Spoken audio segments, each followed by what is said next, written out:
utende dhambi. Ama saa zingine unasikia uache. Imagine ukiacha umemwacha Mungu. Keep on keeping on.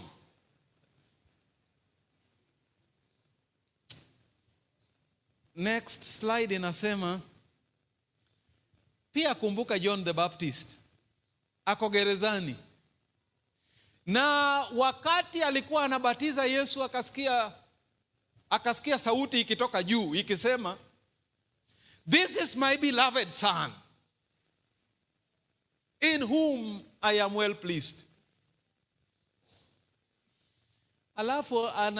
Alafu akambatiza, akaenda, na huyu mtu akaanza kufanya miujiza. Na yeye ako tu gerezani na anateswa. Kama ni wewe, si unaambia Mungu, basi kama ni hiyo, wacha ikae. Wacha hiyo imani ikae. Lakini kumbuka Yesu akimaliza hiyo ni Matthew 11. Nafikiri ni Matthew 11.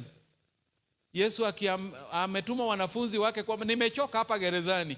Hebu endeni muulize, ni yeye tulikuwa tunangoja ama tusubiri mwingine? Yesu aliona hii ni jambo nzito kujibu. Yesu akaendelea kufanya miujiza, kuponya watu. Anafanya miujiza. Alafu akishafanya miujiza, wanafunzi wa Yohana wakiona, anawaambia, endeni mwambie Yohana Mbatizaji, ile mmeguza na ile mmeona. Go and tell him what you have heard and what you have seen. The best evidence you have seen.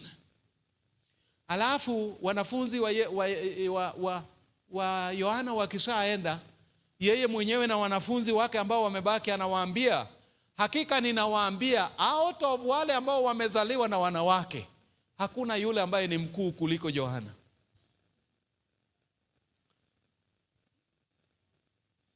Lakini wakati alikuwa anapitia gerezani, unafikiri alikuwa anasikia namna gani? Yusufu wakati alikuwa gerezani na amesemewa uongo na amekuwa akitii Mungu all the time na amekaa huko miaka, unafikiri alikuwa anasikia namna gani? It might be more powerful than what you are feeling today. Dumu katika imani. Next slide. Just imagine how Israelites were feeling when they were back against the Red Sea. Backed up against the Red Sea.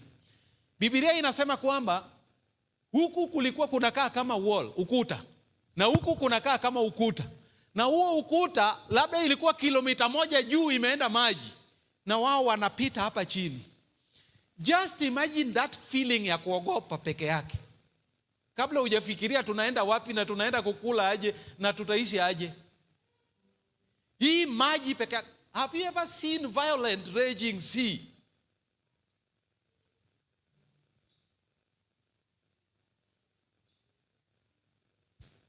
Just imagine how the Israelites were feeling when they were backed up against the Red Sea with the mightiest army on earth coming against them at full speed.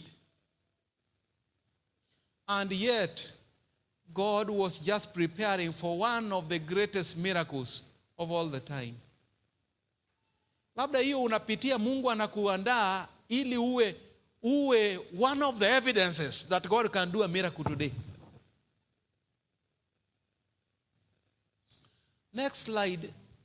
The enemy holds many of you from prayer by telling you that you do not feel your prayers. That you would better wait until you realize more of the spirit of intercession, lest your prayers should be a mockery. Yani hiyo feeling ya kwamba hii condition naona bado sijazisikia kuomba. I think I need to have more faith ndio niweze kuomba. Sasa hii nikiomba ni kama I'm mocking God. Ni kama ninamdhihaki Mungu. Ngoja kwanza usiombe. Shetani anafurahia hiyo. But you must say to Satan, it is written, man always ought, men ought always to pray and not to faint. Hiyo wakati unajisikia kwamba haifai kuomba, men always ought to pray and not to faint. Do not faint. Pray. Shetani anafurahia hiyo condition uko nayo ambayo inakuambia usiombe saa hii. Si wakati mwema wa kuomba. It is the right time to pray. Hata wakati fulani umetenda dhambi, unaona kwamba saa hizo umechafuka, hata ukiomba Mungu asikii. Shetani anakuweka ujue kwamba Mungu hata asikia ndio usiungame dhambi. That is the time to pray. We should pray until we do have the burden of our wants upon our soul. And if we persevere, we shall have it. The Lord will imbue us with His Holy Spirit. Next, it is written that men ought always to pray and do not faint. We should pray until we do have the burden of our wants. I think I have repeated something. We go to the next slide.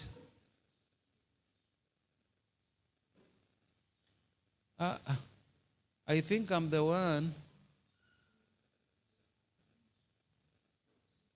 In fact, when we feel, that is where I want.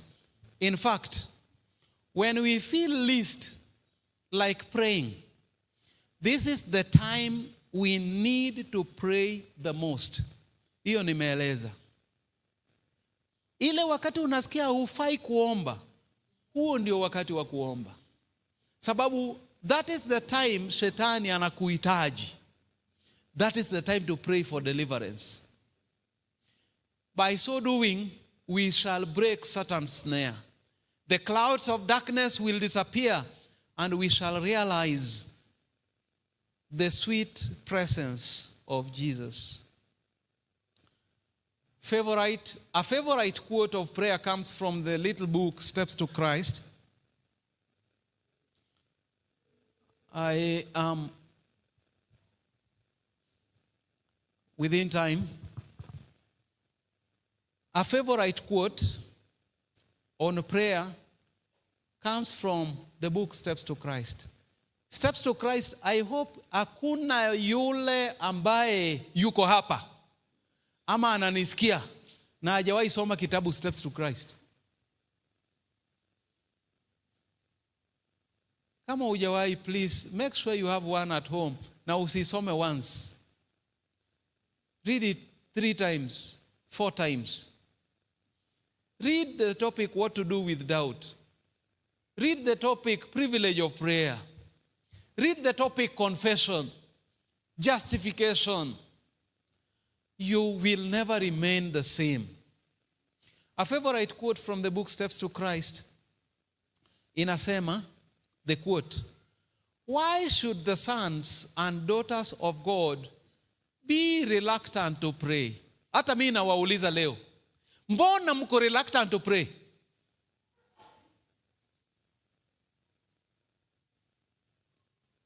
Why are you always reluctant to pray? Sorry. When prayer is the key in the hand of faith to unlock the heaven's storehouse. Umewahi enda store wakati uko njaa? Umewahi ona store wakati uko njaa, mami? Unasikia namna gani? You need everything inside there. Unahitaji vyakula vyote, zingine unapata ni fruits, zingine unapata zinaweza kulika namna hiyo, they are grains kama njugu, unakula haraka. Mbona hatuombi wakati maombi ndio kifunguo ya kufungua store? Mali imejaa mali. Mbona uombi? Uko na funguo na hiyo funguo ndio ya kufungua store. Mbona usifungue? Prayer is the key in the hand of faith. You must have faith. That faith will use the key to open the store. Where are the treasures, the boundless resources of omnipotence?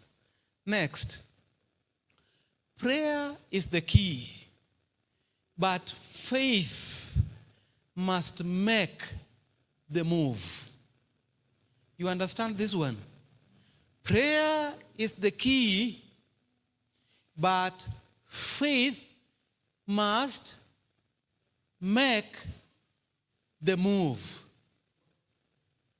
Unajua saa zingine unakataa kujibu na ni kitu unasoma unakataa tu kusoma peke yake. Faith is the force that turns the key. You have the key, but faith will turn it in the door. Faith is the force that turns the key in the lock that opens the door. And it does so because it trusts God. Uko na key na imani ndio inategemea Mungu. Sasa hiyo imani itachukua hiyo funguo ifungue store. Imani sasa ndio inategemea Mungu. Sababu inategemea Mungu, it will open the door. Sababu gani? It trusts that there are amazing blessings behind the closed door. Imani imeona vitu kule ndani. Inatumia maombi ifungue sasa. Sababu kuna vitu ndani. Next statement. Faith can be described in many ways. But just to sum it up,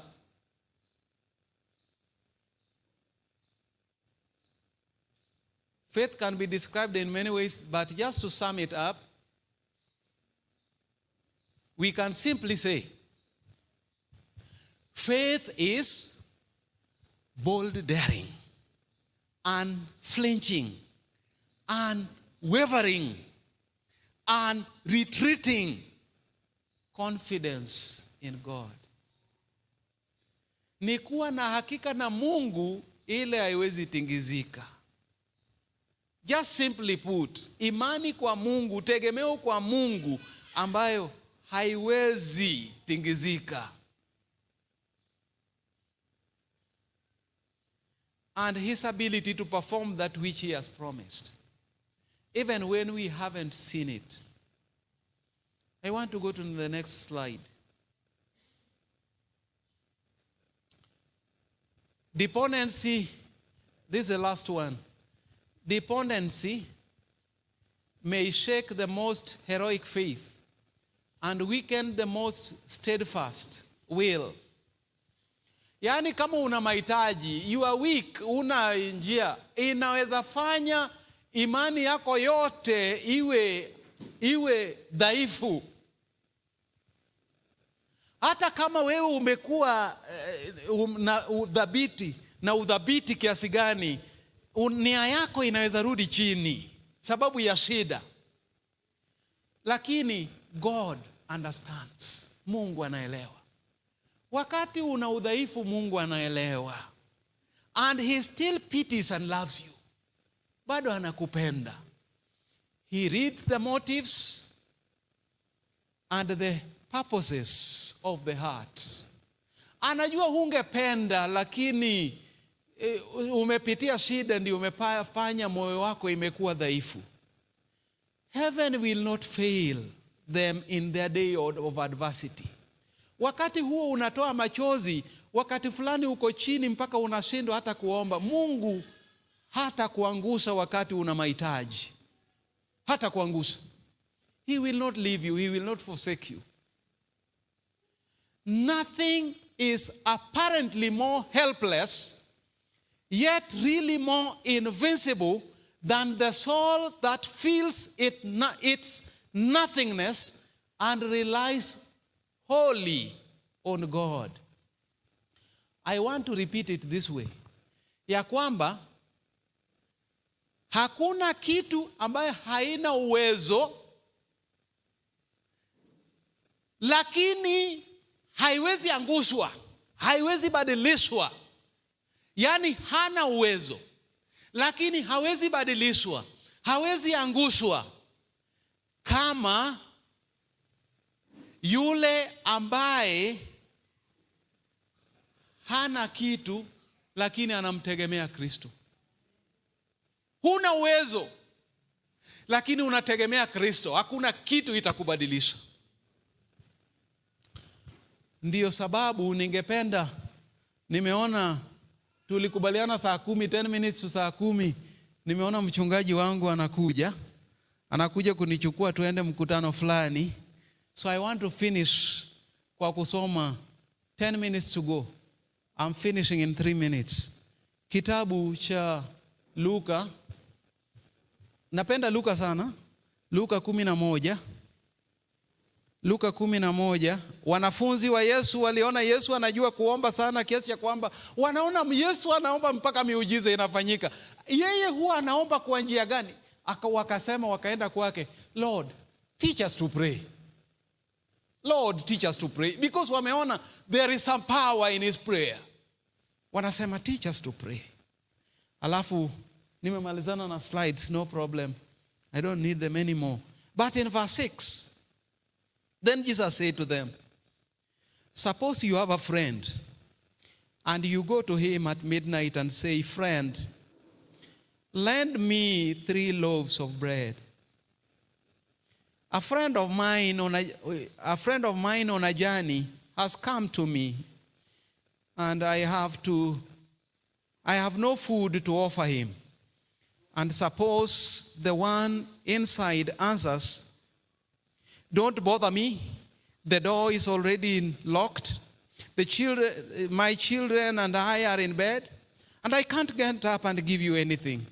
I tell you, even though he will not get up and give you the bread because of friendship, yet because of your shameless audacity, because of your persistence, he will surely get up and give you as much as you need.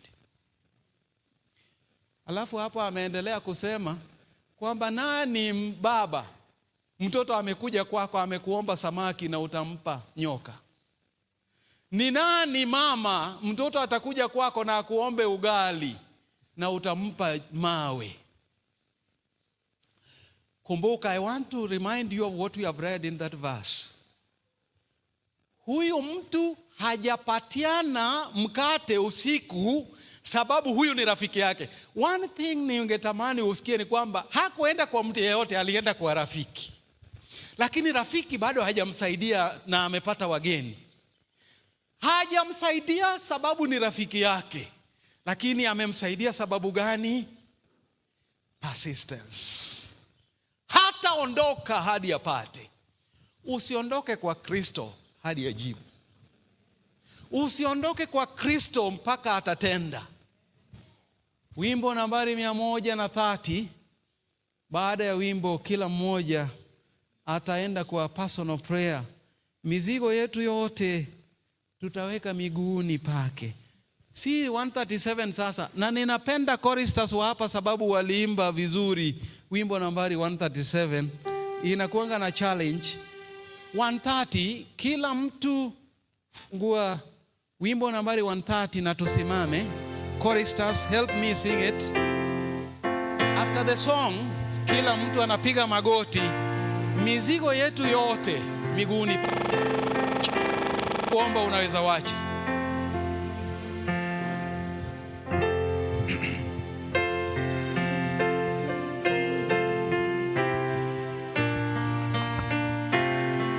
Ready?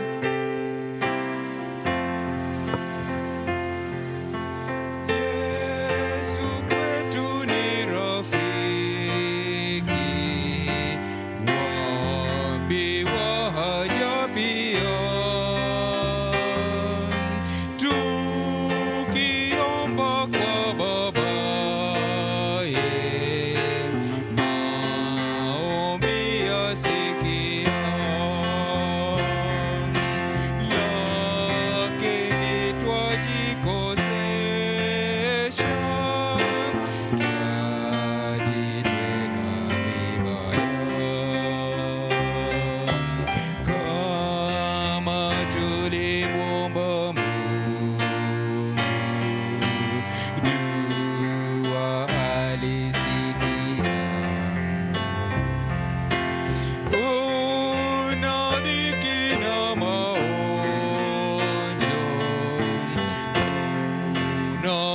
shaka pia.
Baba yetu aishie juu mbinguni, jina lako na litukuzwe.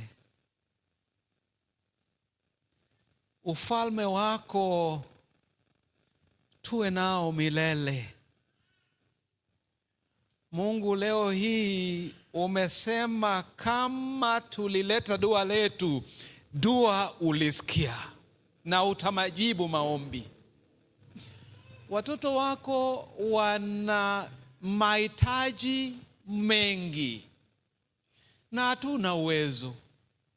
Tunazidi tu kukulilia Mungu wetu kwamba hatuna mahali pa kuenda, hatuna Mungu mwingine, na hatuna uwezo wowote, hatuna akili hata ya kufanya ili tuweze kuwa na usaidizi. Ndio sababu tunakimbilia kwako leo hii. Mungu, jibu dua letu. Watoto wako ambao wamekulilia isiende bure, wale ambao wanatoa hadi machozi, kila chozi umeona na unajua sababu, na unaweza kuyavuta, unaweza kuyapanguza.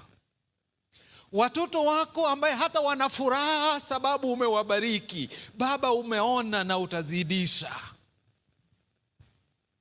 Watoto wako ambao wanakutegemea, hawajui kesho itakuwaje, hata kwa sehemu ya kazi hawajui kesho itakuwaje.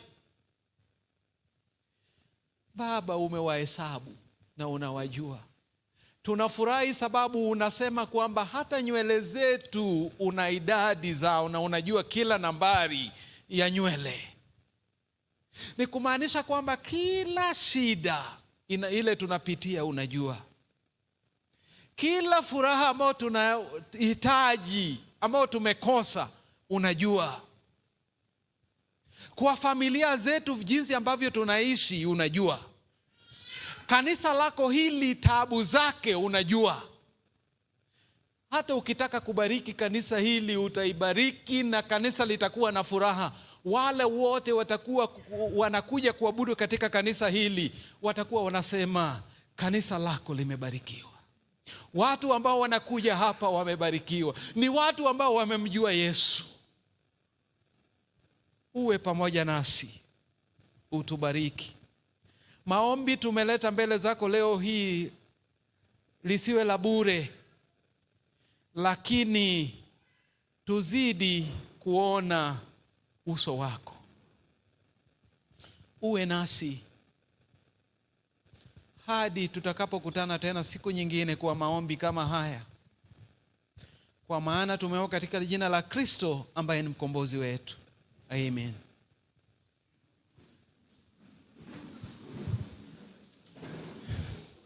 Na washukuru sana, sitarudi tena mbele yenu kupiga kwa heri. Nina hakika kwamba tutakutana tena sabato nyingine, Mungu akipenda, na Mungu awe nanyi zaidi. Ningeuliza swali lakini sababu ya muda sitauliza. Muda umeyoyoma kabisa. God bless you so much and I love you so much.